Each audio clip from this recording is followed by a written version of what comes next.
All right, guys, so we are back on Patriots Corner. It's been a minute, but we got an All American badass on Patriots Corner tonight, Mr. Shawn Ryan, former Navy SEAL and founder of Vigilance Elite. Shawn, what is going on, man? Oh, looking forward to this. How you doing, Matt? Doing fantastic, doing fantastic. It's an honor to have you on the show, sir. I'm a big fan of yours. Well, thanks for having me. So, Shawn, I gotta ask real quick, just to start it off right, what have you been up to recently? I've been up to a lot of course development. I'm going to switch some of my courses around to make it more practical for everyday use and just trying to grow the brand. SHOT Show's coming up. Might be making an appearance there. Check it out. It'll be my first time. So just keep 'em busy. That just hooked me big time. SHOT Show. I have seen pictures and videos of the SHOT Show. That looks like the coolest thing in the world. And it's in Vegas too, isn't it? Yeah, it's in Vegas. It is. That is Uh, so awesome. yeah, I've never been either. I've heard all kinds of things. So Good and bad, or I'm sure. good and bad, good and bad. I've heard it's the shot show and the shit show. So let's see. That's too funny. Oh man, that's hilarious. So, Shawn, Vigilance Elite. That recent? Did you just start Vigilance Elite, or is it a few or a couple years old? It's I kind of just started it about a year ago, but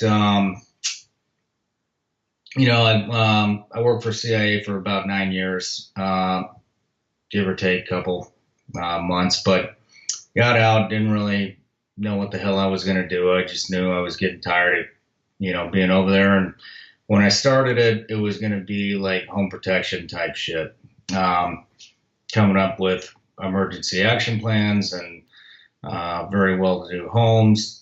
But, when you spend your whole life overseas for 14 years, you don't know anybody. So it was Yeah. hard to get out and meet contacts that actually wanted to do that.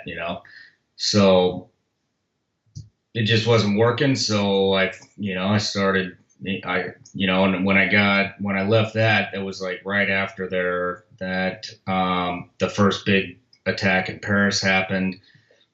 And then we'd had so many, I mean, Paris, Brussels, Fort Lauderdale, San Bernardino, it just goes on and on. So I realized people need to learn how to be a little more situational aware. And I figured the quickest, way for me to get my brand out there was to get on the range because what does everybody want to see? They want to see operators doing operational type shit or shooting. So that's what I did. And, at the beginning, I really didn't want to do that at all. I didn't even want to pick up a firearm and teach anybody. And as it turns out, I actually really enjoy it. Um, so I started that about a year before. It's been about 2 years, Okay. but I really got serious on January, last January. So I'm at right about a year when it comes to the firearm stuff.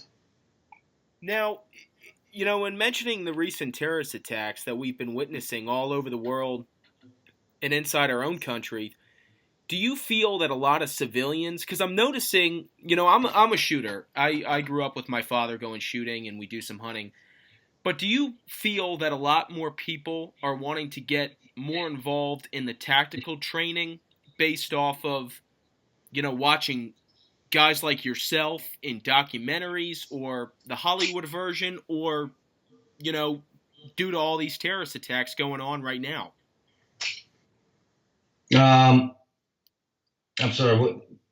Are they more interested in tactical training because of that, or I, uh, or from watching documentaries of guys like Navy SEALs and other special operators. You guys go through all this wild and incredible training. and to the civilian, it picks up, completely. And I was curious if you thought that a lot more people are wanting to learn about tactical weapons and training based off of that, or based off the recent terrorist attacks that are happening all over the world and in the country. Because I mean, I know that it has to be a little bit of both, but I wanted to get your opinion. It is, from what I've seen, there's three types of people. You got the person that they want to take the course because they want to get proficient, because they do realize that, the fight is, here. And it's going to keep coming, and it's probably not going to stop. And then you have, the complete opposite side, which is, kind of the crew that just, yeah, they've seen the movies, and they want to taste. You know what I mean? And then you got, the third type, which is a little of both.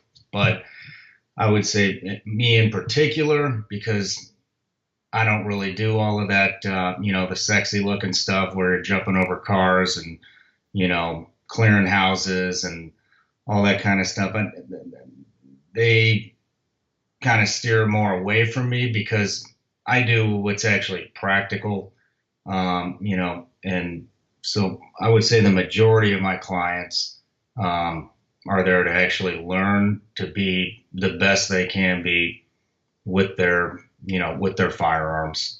They're not looking to be running around with helmets and body armor and shooting over cars, and you know what I mean. I do some of that stuff, but the majority of what I do is, what I call the skills portion, not the tactics, because that's what works, and that's what's going to save your life. The chances of, a regular civilian shoot, move, communicate with a fire team. It's cool, it's fun, but it's pretty probably not going to happen. You know. Yeah. So this all had to start someplace, and I read a little bit of your bio on your site, and you got a wild, crazy, cool story. What made you want to join the Navy? Uh, you know, Vietnam movies, man. Badass. I'm a big fan of Vietnam movies. Platoon is actually my favorite. Yeah, that would be one of them. But yeah, I was always into it. I didn't really know what the hell I wanted to do after high school, and didn't really make very good grades. I wasn't the, superstar all-state athlete. I grew up in a real small farm town in Missouri, and it went from, just like every kid, went from I want to be a doctor, I want to be a farmer, I just want to go to college, and then I started, I was always into the Vietnam movies. I was any action flick, and started going around to the recruiters. I went to the Marine Corps first, I think, and they pretty much told me, I got to be a grunt before I can do anything else. I wasn't really satisfied with that, so I went to the Army. They pretty much told me the same shit, and everyone was right in a row. Navy guy sticks his head out the door and says, "Hey, I'll talk to you. You want to be a SEAL?" And I was like, "What the hell is that?" And he told me. So I went home and I did some research. He gave me like a book with, I don't know, every job description that the military has to offer. And so I started reading up on, being a Navy SEAL. And I said, "What the hell?" Joined. And couple days after I got out of boot camp, 9/11 hit. So, Oh wow. yeah, yeah. Well, So even back to I mean, how you said the Vietnam movies are what kind of inspired you. You know, that's something I was always interested in myself. One big thing I will never pass up on when it comes to a military related movie is when they're trekking through the jungle. That has to be the coolest thing ever. I mean, Yeah, what watching it, I've never experienced it myself, so I can't speak for that on that behalf whatsoever. But that had to be the coolest thing. That was, in my opinion, my favorite part of those types of movies.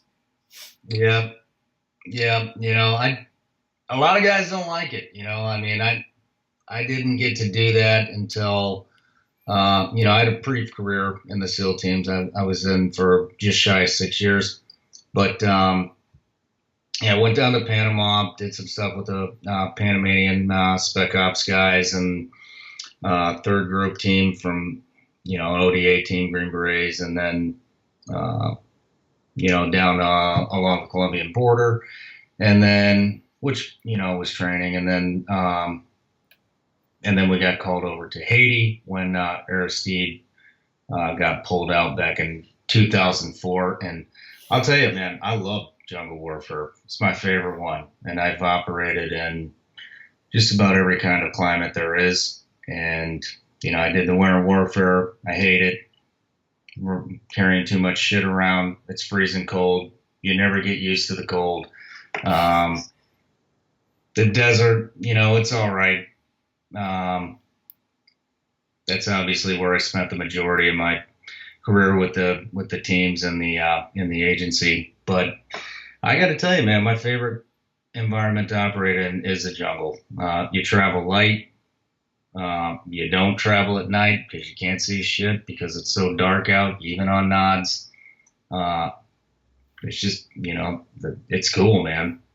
You don't even have to carry water. You can just cut the vines and drink out of them. So, I mean, it's just, I love the jungle. So, environment. It's just, to me, that's the coolest place to operate in.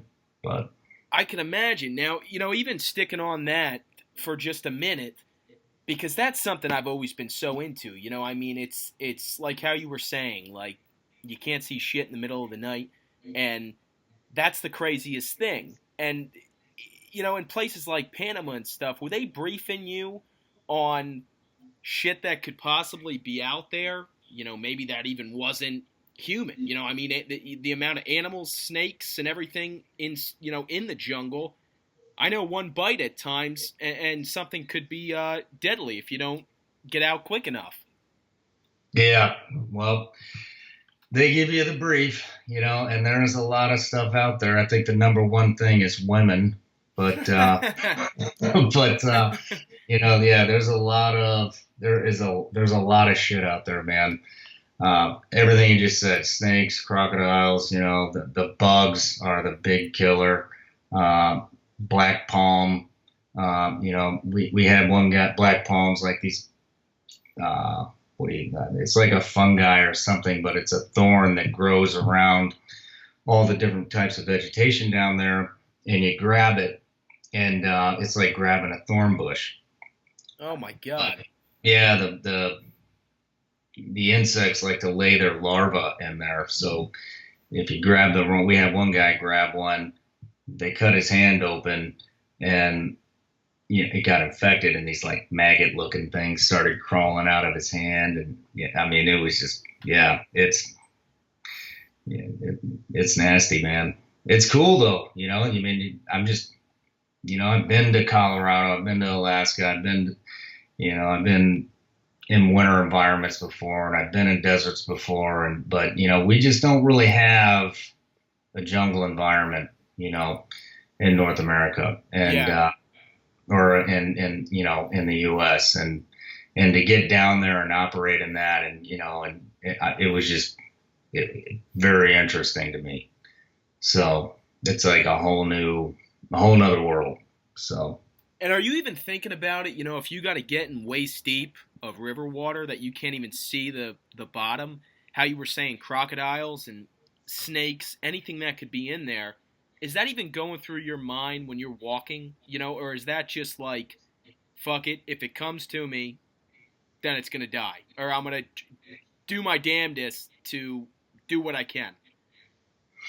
I mean, you just don't really think about it, man. They show up, and something will show up. You never know what the hell it is because it always winds up happening at night, and it scares the shit out of you. But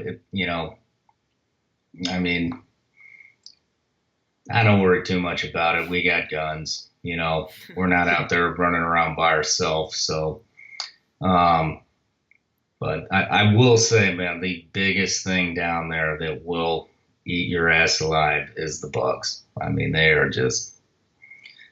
are horrible, especially in the wet season. Holy shit. Oh my god! I could mosquitoes, and I'm sure. What I mean, it's got to be nuts.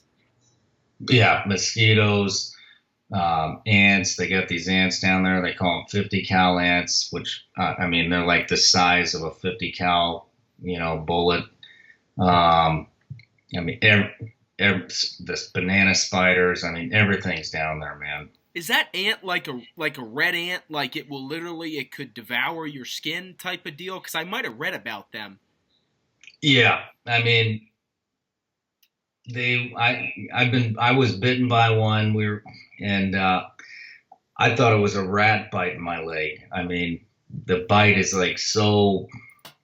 It feels like something with some size. It doesn't feel, which they do have size, but yeah, I thought it was like a freaking rat or something biting my leg, and it doesn't feel good. That's for damn sure. But I can imagine. Yeah, jeez. Now, when that was all going on, was there ever a time where you were kind of like, are we walking in a place that maybe somebody else might not have walked through before? I mean, I know that the jungle's got is so huge, and that's always been kind of curious to me, as if certain spots that you guys are going might be a territory that obviously the normal person, but even the local might not have even went through, for X amount of years.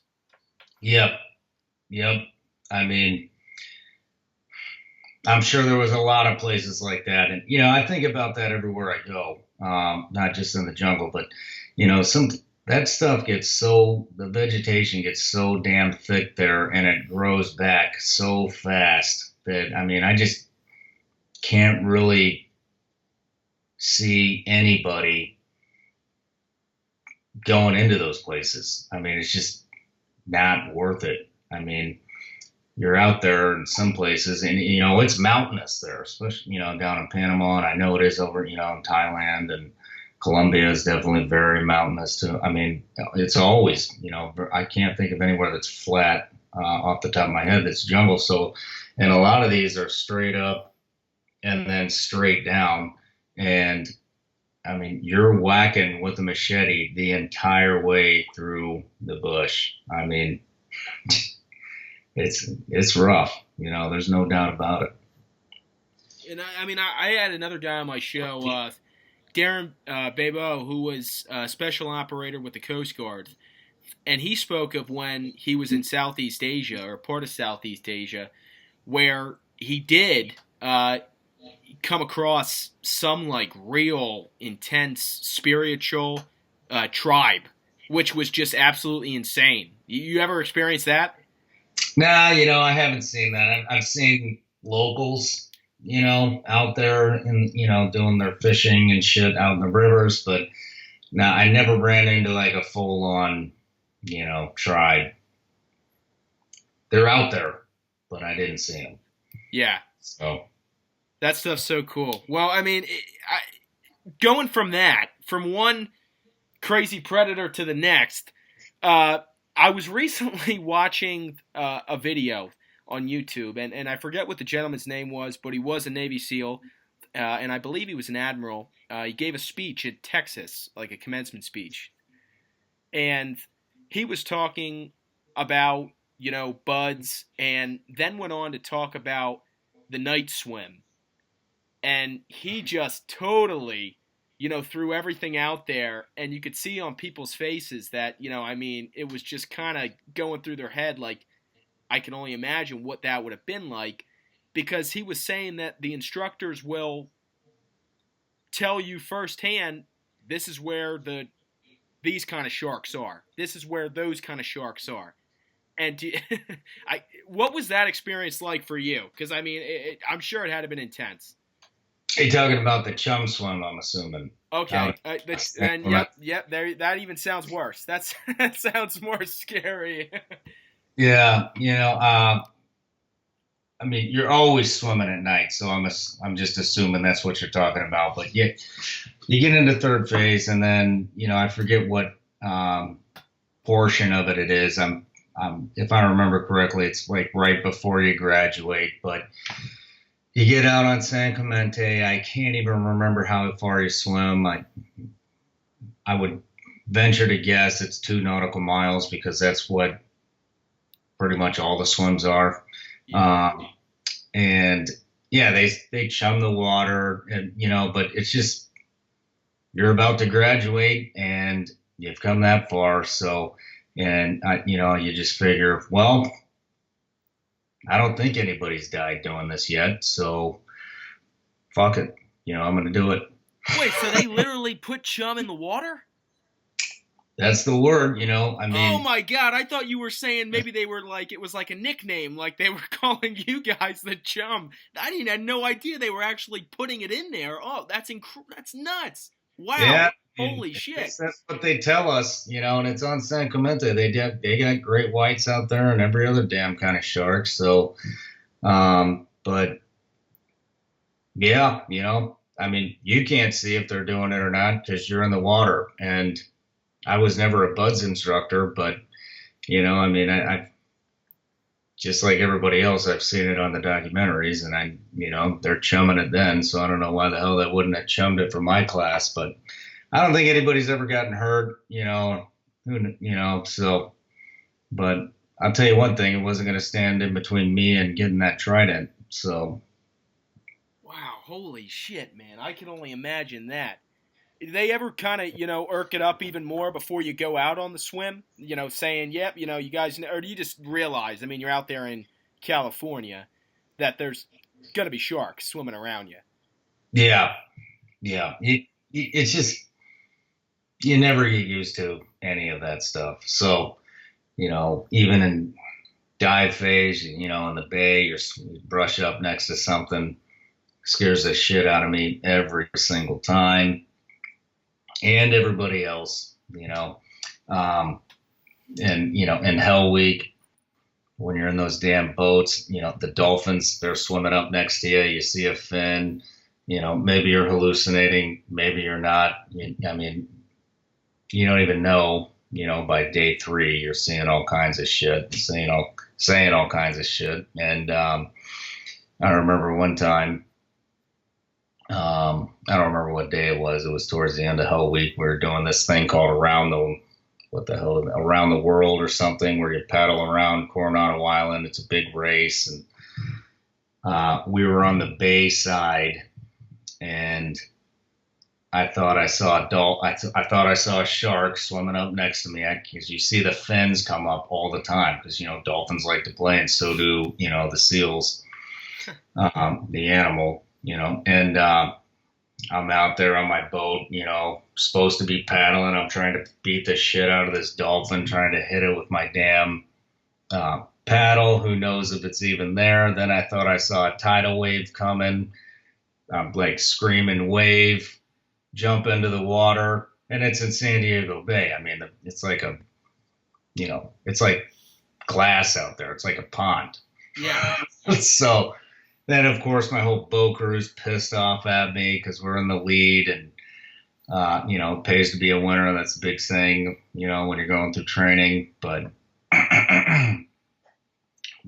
there's every time you do anything in the water, you're always going to see a seal and or a dolphin every time. 2 mile nautical swims every Tuesday, I think it was. Damn near every time. I got dolphins swimming next to me. I got seals swimming next to me. And what do sharks like to eat? They like to eat, the seals. So, yeah, it's like an adrenaline rush in itself every time you jump in that damn water and go for a 2 miler. Oh my god. That'd be nuts. Fighting off a damn shark. What's your go-to? Well, what would be your go-to? What's that? I mean, what would be your go-to if, you had ever been encountered? Was there anything they ever told you, or to do if that ever happened? Is you got your knife on you or something, or Well, they don't really give you much of a brief, but my plan was always swim faster than the guy next to me. Which I really wasn't that fast of a swimmer, so it was kind of a shitty plan, but you know, you do have your dive night. So, there you go. yeah. Unreal. Wow. So after getting through training, what was next for you, Shawn? You got your trident, and what was next? I saw you were part of SEAL Team 2, if I'm not mistaken. Yeah. Okay. Yeah. Now, so I started over at SEAL Team 8. Got out of, you get out of BUDS, then you go to SQT, which is SEAL qualification training. At least my generation, that's what you did, and which is a whole nother. It's kind of like where they turn. BUDS is kind of a gut check with, and you learn how to dive and you learn how to do like basic tactics with a lot of demo. Then when you go to SQT, they kind of turn you into, a SEAL, an operator. And then from there, I think I went to jump school. I can't remember if jump is after SQT or before it, but either way, you go to jump school along the pipeline, and then you got assigned to SEAL Team 8. Did a deployment with them, and then Red Wing, that whole thing went down, and that at that time until Extortion 17, that was the biggest loss in SEAL Team history. So they pretty much surged 2 platoons and or 1 task unit to the next deploying team. And so that's when I went from SEAL Team 8 over to SEAL Team 2. And then actually that happened before Red Wings, but we wound up relieving the guys over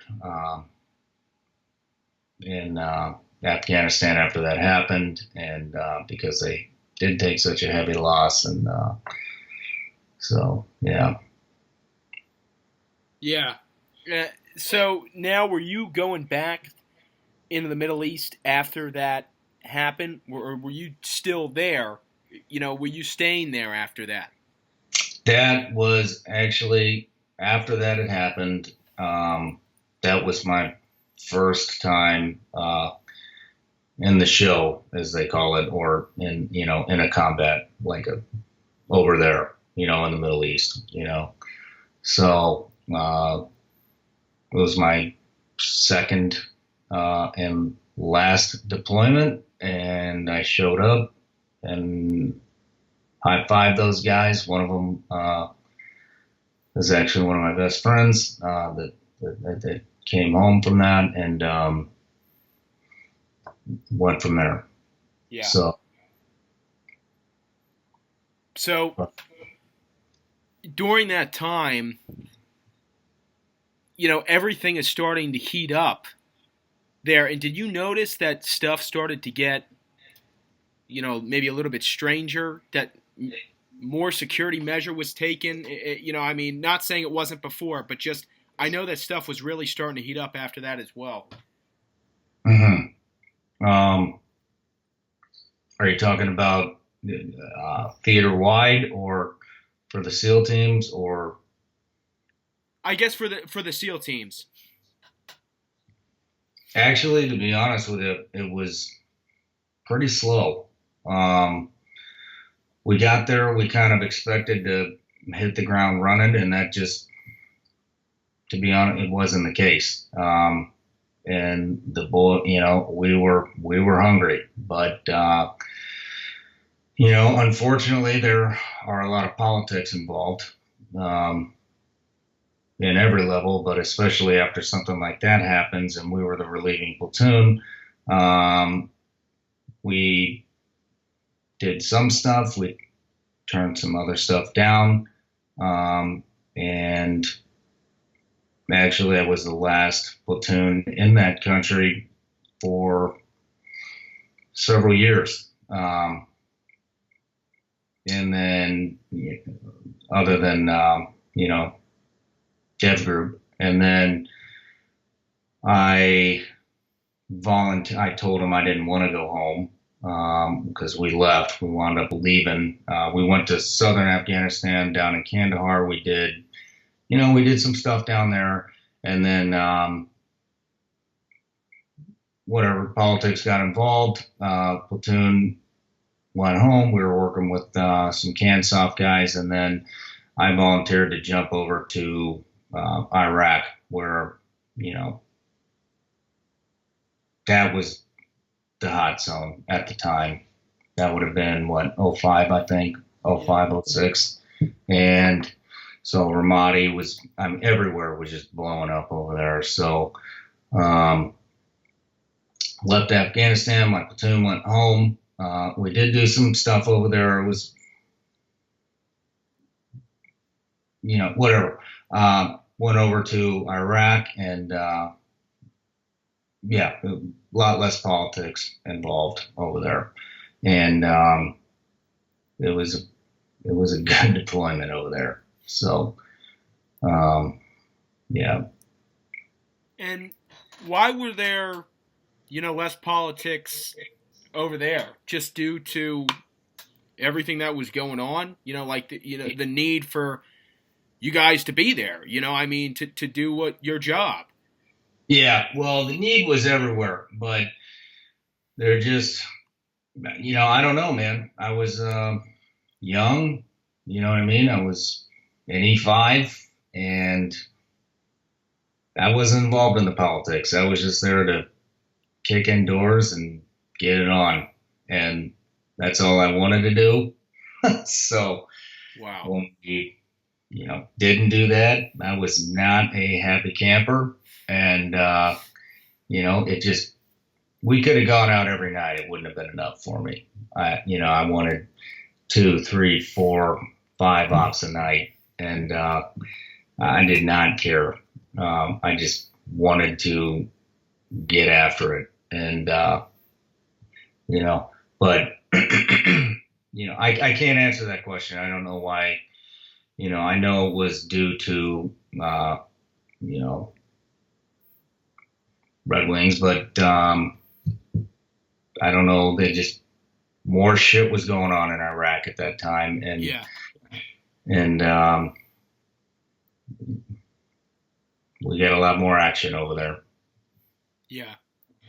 And you know what I got to say, Shawn, that's the one thing that I find so totally amazing and badass about guys like yourself is just the want to get that job done, and how you're going into certain areas that are just the regular guy would not go. And I guess that's why there is regular guys and then there's Navy SEALs, because guys like yourself who are going in to do that, it's just incredible to me, because I mean I can only imagine. Yeah, yeah. Well, it takes a certain type of man to even show up to try out for something like that. It takes a certain kind of guy to even, or woman too nowadays, to even go into the military. With a combat MLS, and then a little bit more to try out to go to something like Buds, and then to actually show up to Buds, and then to make it through Buds, and then you go to SQT, and then you show up to your SEAL team, and it's all this prep, and you really give it everything you have.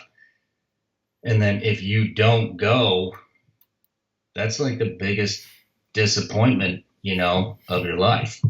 You put so much time and effort and heart and blood and sweat and tears into, becoming one, an operator. And then if you don't do it, it's, it's heartbreaking, and, because of the politics, a lot of guys, I wouldn't say a lot, but there are guys that they never got the chance to go out and actually do that, and they left. And that's very unfortunate.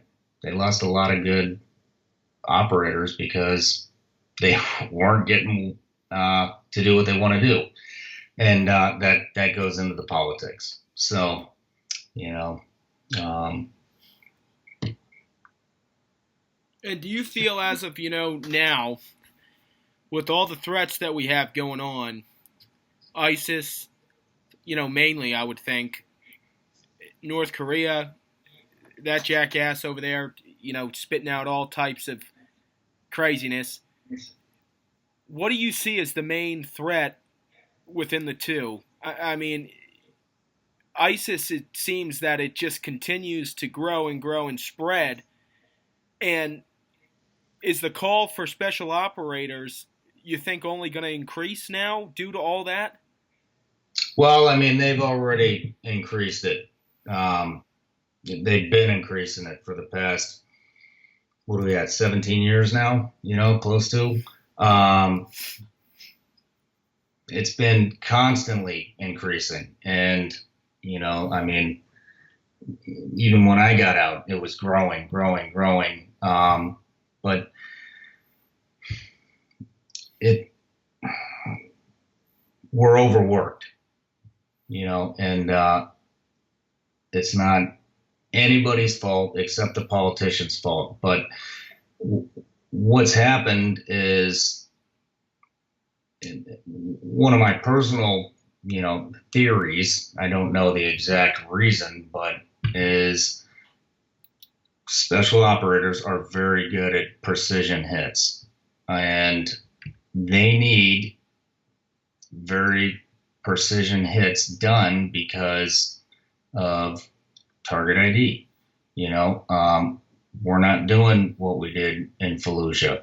We're not taking over an entire city where we can just send in the Marine Corps and, hey, go and get it done. And those guys are great at that, and I love them for it.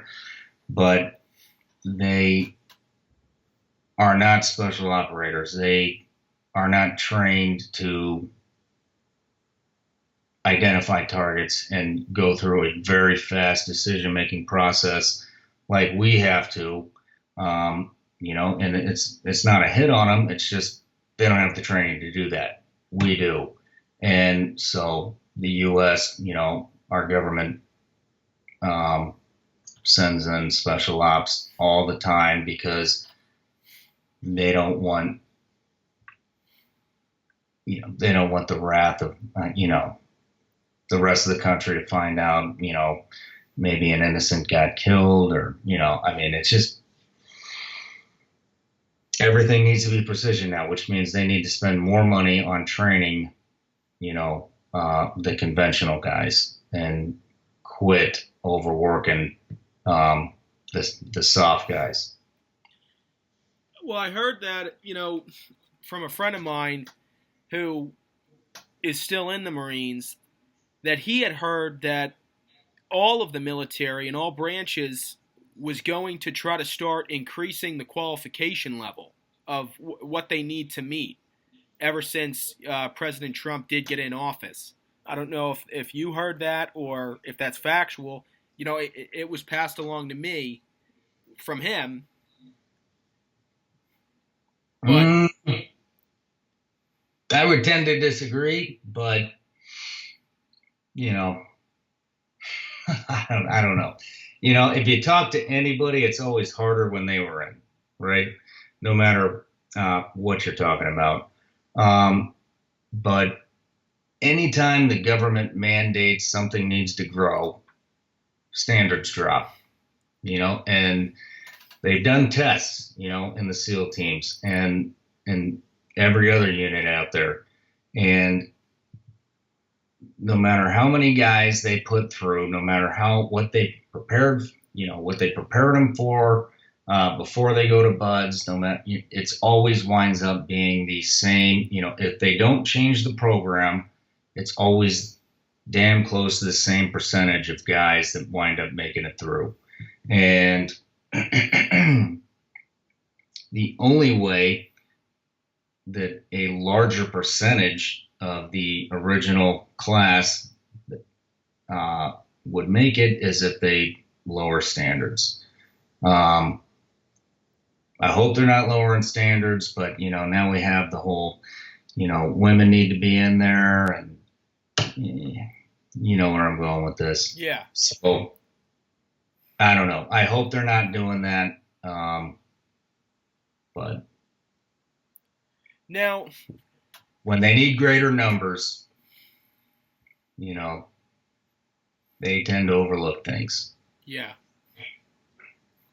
Now, one question that I often have, wondered to myself, when you guys are over there, what you can share, based off the people that are living in the Middle East, do you notice just such an intense kind of cultural and mindset belief difference as far as when it comes to territory? I mean, with situations that are at hand, these guys are, walking around in sandals and fighting, and that's just like, it makes myself wonder as a civilian, what's their will to do whatever. That's the craziest thing that I've often ran through in my head, and still can't comprehend, never will be able to comprehend. But from your stance and opinion, what would you say? What is their will to fight? Yeah, I mean, and it comes into like the debate of what people say as far as a religious war that we are facing now, or a war over the fact that they might not want women in certain territories on their soil. I mean, I was curious as to what your belief was. Well, it's what if you haven't been there. Um, I hear my friends back here and talk about this, and but it is completely different over there, and they want to die, like it is the most honorable thing they could do is to die for their religion. I mean, that's what the jihad is. I mean, they believe that life after death is better, and so do we. But they really believe it. Which is pretty scary. That's why you know And that's what I think I was more so, trying to focus in on, was that, is that something where they do totally invest in the fact of the will and want to, die to meet that highest part of, I guess, giving back to their religion or whatever they would call it, as opposed to elsewhere. You know what I mean? Yeah. Well, I mean, they really do believe it, and part of I mean, this is theory, and this is my own, but when you got somebody that lives, I mean, when you go back there or when you go over there, it is, those people.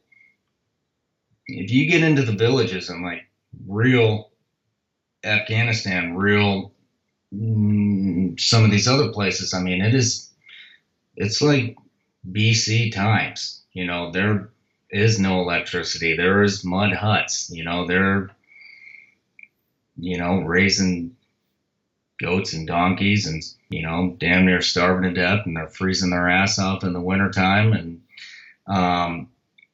I mean, that is, all they have is sandals. I mean, they don't have much to live for. It's very, I don't know what the hell it's very primitive, and so they look forward to death.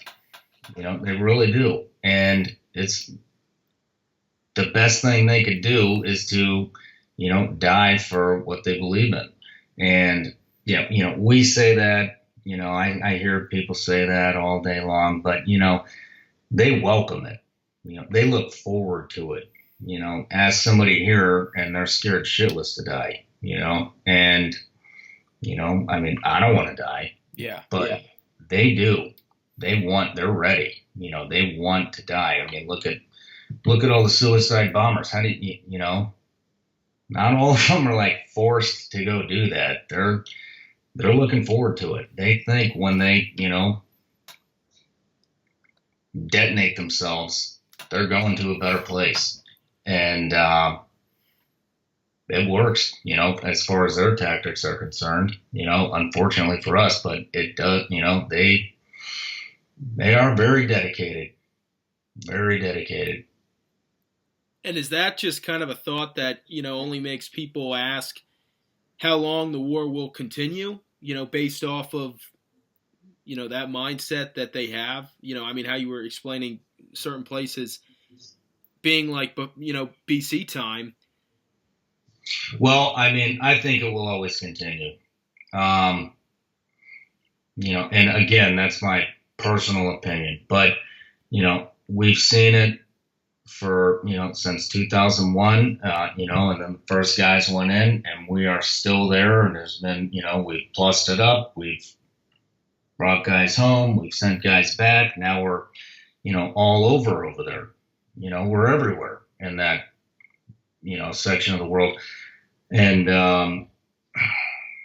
I think the number two, has got, if I remember correctly, number two is, I mean, they have a pretty short life expectancy. And you know what? There's always another one, right there ready to take the number two spot. Yeah. And, I mean, I don't remember the exact, figures, but let's just say 2 to 3 weeks. You become number two, you got about 2 weeks and you're done. But there is always another one to step in there. So yeah, we can push them back, and thin them out, but they are going to plus back up every time. And look at what's going on, look at Europe, look at what's going on in the US. I mean, it's, Well, just the increasing amount of social media spying, from terrorists nowadays, I know has grown exponentially as well. Spots of Canada, within the U.S., all that type of stuff. I mean, it's I don't think it's going to end. I really don't. So. Well, Shawn, I want to say, first off, thank you so much for being on the show and sharing, your experience with me and with the listeners. Anything, news related other than the SHOT Show with Vigilance Elite coming up anytime soon? No, we got, like I said, we're revamping the courses. They're getting real good. Everybody gets, I mean, the people that come out of those courses learn so much. And if you stick with it, I mean, holy shit, man, some of these guys are getting real good. But yeah, we're expanding products. That's my goal this year, is to do some product launches. I got several in mind, so I'm already working it, and I always follow through. So yeah. Rock on. Well, Shawn, thank you so much for being on Patriots Corner. It was an honor to have you, sir, and good luck with everything. Well, thank you for having me, and good luck with you too, and hopefully I talk to you again soon. Rock on. Thanks a lot.